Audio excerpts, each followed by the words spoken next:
আবারও একবার মোদী সরকার লোকসভা নির্বাচনকে কেন্দ্র করে বিপ্লব কুমার দেবের সমর্থনে ৬ আগরতলা ৫ নম্বর ওয়ার্ডের পক্ষ থেকে সুবিশাল র্যালির আয়োজন করা হয়। জিবি বাজার বিভিন্ন জায়গায় পরিক্রমা করে সাথে উপস্থিত ছিলেন বিজেপির সহ সভানেত্রী পাপিয়া দত্ত সহ অন্যান্য কার্যকর্তারা।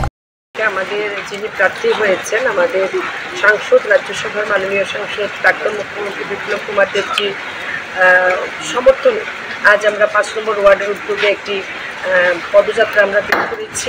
কারণ যেহেতু লোকসভা নির্বাচন, আমাদের কাছে সময়টাও খুব কম।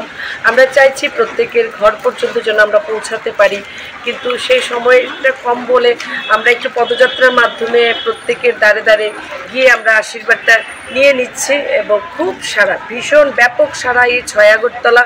আমার বিশ্বাস এবং যে কিছুটা যেটা ২০২৩ নির্বাচনে হয়েছিল, মানুষ বিশেষ করে যারা কমিউনিস্টের যারা বন্ধুরা, যেটা তাদের হয়তো উপলব্ধিতে সেই সময় হয়তো এতটা আসেনি, যে জায়গায় হয়তো বা ভোটটা তারা কিছুটা হয়তো সেই জায়গায় শিফট হয়েছিল, বা কংগ্রেসের যারা বন্ধুরা তারা কিন্তু আমি লক্ষ্য করছি, কারণ ৬ আগরতলা যেহেতু আমি নির্বাচনে প্রতিদ্বন্দ্বিতা করেছিলাম, আমার একটা চেষ্টা সেদিন থেকেই যে আমি জিততে পারিনি তো কি হয়েছে, কিন্তু ১৮,০০০-এর ওপর মানুষ আমাকে কিন্তু আশীর্বাদ করেছিল সেই নির্বাচনে।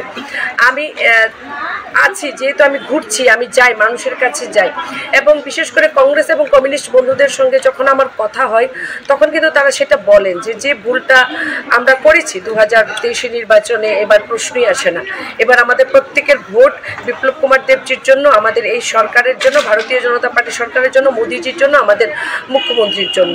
এবং এটা দেখা যাচ্ছে যে প্রতিদিন, আজ প্রায় প্রতিদিন বিভিন্ন রাজনৈতিক দল থেকে এবং প্রথম সারির যারা নেতৃত্ব দিয়েছিলেন ২০২৩ নির্বাচনে কমিউনিস্ট এবং কংগ্রেসে, তারা কিন্তু আমাদের পতাকা তলে সামিল হচ্ছেন এবং আমাদের সঙ্গে তারা নিষ্ঠার সঙ্গে কিন্তু কাজটা করে যাচ্ছেন।